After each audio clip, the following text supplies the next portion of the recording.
O Livro dos Médiuns. Segunda parte. Capítulo 25.7. Evocação de pessoas vivas. A encarnação do espírito é um obstáculo à sua evocação? Não, mas é necessário que o estado do corpo permita ao espírito se libertar nesse momento.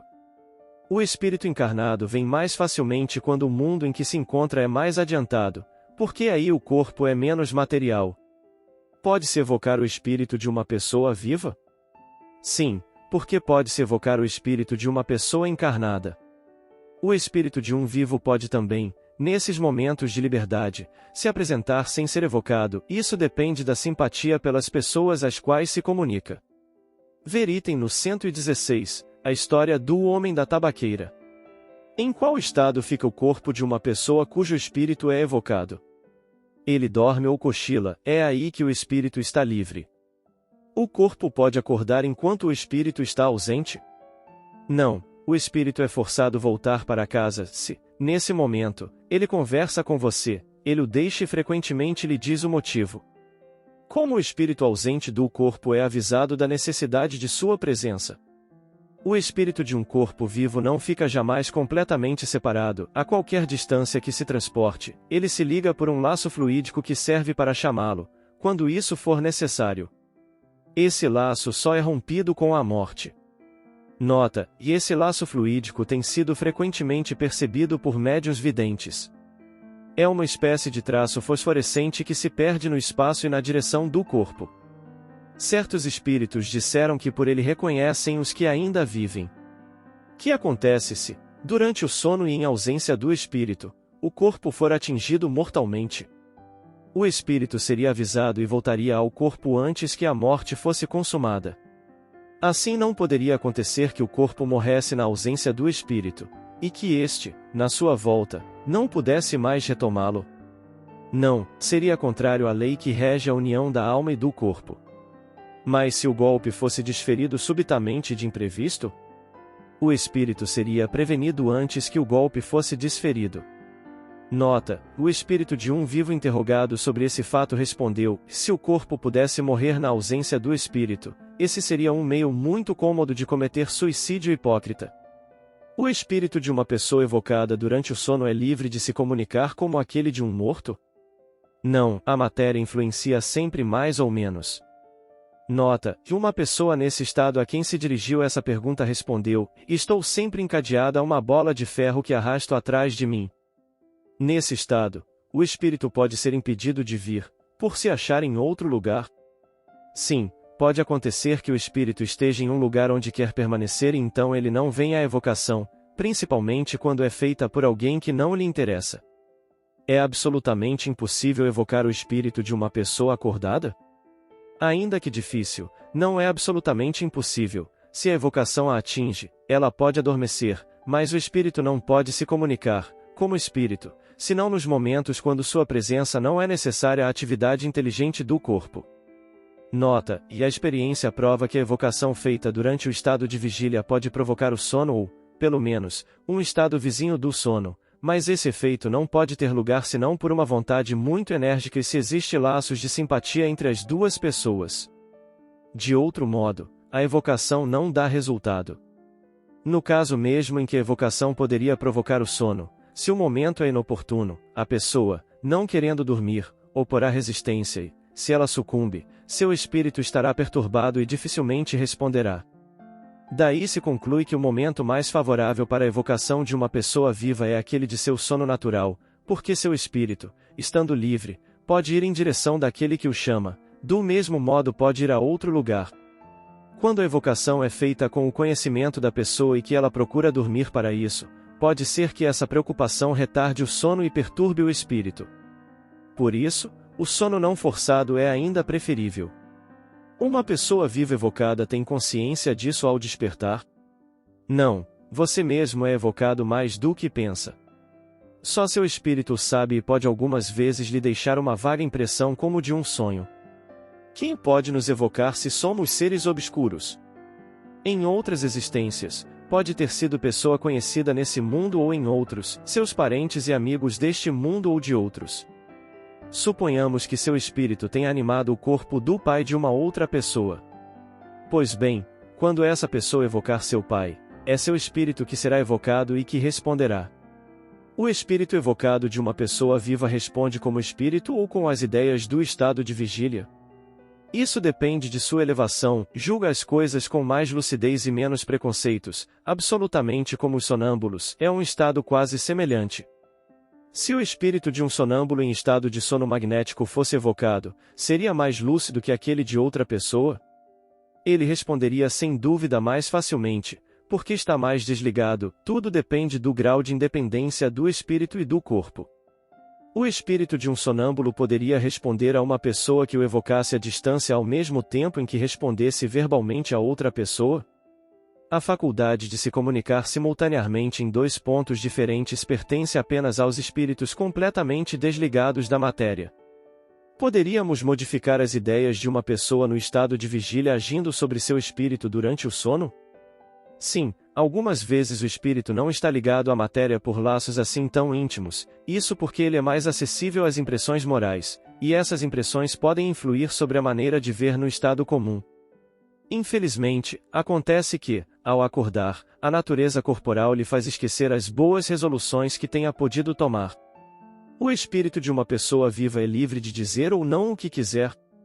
Ele tem suas faculdades de espírito e, por conseguinte, seu livre arbítrio e, como tem mais perspicácia, é mais cauteloso que no estado de vigília. Poderíamos obrigar uma pessoa, evocando-a, dizer o que ela quer calar? Dissemos que o espírito tem seu livre arbítrio, mas acontece que, como espírito, dá menos importância a certas coisas que no estado normal, sua consciência pode falar mais livremente. Além disso, se não quer falar, pode sempre escapar às importunações indo embora, porque não se pode reter seu espírito como se pode reter seu corpo. O espírito de uma pessoa viva não poderia ser obrigado por outro espírito, de vir e de falar, como acontece com espíritos errantes. Entre os espíritos, estejam mortos ou vivos, não há supremacia senão pela superioridade moral e deve acreditar que um espírito superior não prestaria seu apoio a uma indiscrição covarde. Nota, e esse abuso de confiança seria uma ação má que não daria resultado, pois não se pode tirar um segredo de um espírito que o quiser guardar, a menos que, dominado por um sentimento de justiça, confessasse o que em outras circunstâncias calaria. Uma pessoa querendo saber, por esse meio, de um de seus parentes, se o testamento deste último era a seu favor, o espírito respondeu, e sim, minha querida sobrinha, logo terá a prova. A coisa era real, mas, poucos dias depois, o parente destruiu seu testamento e teve a malícia de dar ciência disso à sobrinha, sem, entretanto, saber que tinha sido evocado. Um sentimento instintivo o levou sem dúvida a executar a resolução que seu espírito havia tomado, depois da pergunta que lhe tinha sido feita. É uma covardia perguntar ao espírito de um morto ou de um vivo que não se ousaria perguntar à sua pessoa, e essa covardia não tem nem mesmo o resultado que se espera. Pode-se evocar um espírito cujo corpo ainda está no seio da mãe? Não. Como sabem, nesse momento, o espírito está num estado de confusão completa. Nota, e a encarnação tem lugar só no momento em que o bebê respira, mas, desde a concepção, o espírito designado para o animar é tomado por uma perturbação que aumenta a aproximação do nascimento e lhe tira a consciência de si próprio e, por consequência, a faculdade de responder. Ver o Livro dos Espíritos, Retorno à Vida Corporal, União da Alma e do Corpo, item no 344. Um espírito zombeteiro poderia tomar o lugar daquele de uma pessoa viva que se evocasse? Sem dúvida isso acontece com frequência, principalmente quando a intenção do evocador não é pura. De resto, a evocação de pessoas vivas não tem interesse como estudo psicológico. Por isso convém se abster todas as vezes que não se pode ter um resultado instrutivo. Nota, se a evocação dos espíritos errantes não os alcança, para usarmos sua própria expressão, isso é mais frequente entre os encarnados. É, então, que os zombeteiros tomam seu lugar. Tem inconvenientes a evocação de uma pessoa viva? Nem sempre é sem perigo, isso depende da posição da pessoa, porque se ela está doente, pode-se aumentar seus sofrimentos. Em qual caso mais pode ter inconvenientes? Deve-se abster de evocar crianças muito pequenas e as pessoas gravemente doentes e os velhos. Pode ter inconvenientes todas as vezes que o corpo está enfraquecido. Nota: e a brusca suspensão das qualidades intelectuais durante o estado de vigília pode oferecer perigo se a pessoa, nesse momento, tivesse necessidade de toda a sua capacidade mental. Durante a evocação de uma pessoa viva, seu corpo prova fadiga por causa do trabalho ao qual se dedica o espírito ainda que ausente? Uma pessoa nesse estado, que pensava que seu corpo se cansava, respondeu a essa pergunta: e meu espírito é como um balão cativo amarrado em um poste, meu corpo é o poste que estremece com as sacudidas do balão. Por que a evocação de pessoas vivas pode ter inconvenientes, desde que a faça sem precauções? O perigo não existe também quando se evoca um espírito que não se sabe se está encarnado e que poderia não se encontrar em condições favoráveis. Não, as circunstâncias não são as mesmas, ele não virá se não estiver em posição de fazê-lo. Além disso, já não recomendei para perguntar, antes de fazer a evocação, se ela era possível? Quando sentimos, nos momentos mais inoportunos, uma irresistível vontade de dormir, isso quer dizer que fomos evocados em algum lugar. Isso pode, sem dúvida, acontecer, mas o mais frequente é um efeito puramente físico, seja porque o corpo tem a necessidade de repouso, seja porque o espírito tem a necessidade de liberdade. Nota: e uma dama de nosso conhecimento, médium, teve um dia a ideia de evocar o espírito de seu neto que dormia no mesmo quarto. A identidade foi constatada pela linguagem, as expressões familiares da criança e pelo relato muito exato de muitas coisas que lhe haviam acontecido no internato. Mas uma circunstância ainda a confirmou. De repente a mão do médium parou no meio de uma frase, sem que fosse possível obter nada mais. Nesse momento, a criança, meio acordada, fez muitos movimentos em seu leito. Alguns instantes depois, tendo adormecido, a mão trabalha de novo, continuando a conversa interrompida. A evocação de pessoas vivas, feita em boas condições, prova da maneira menos contestável a ação distinta do espírito e do corpo e, por consequência, a existência de um princípio inteligente independente da matéria.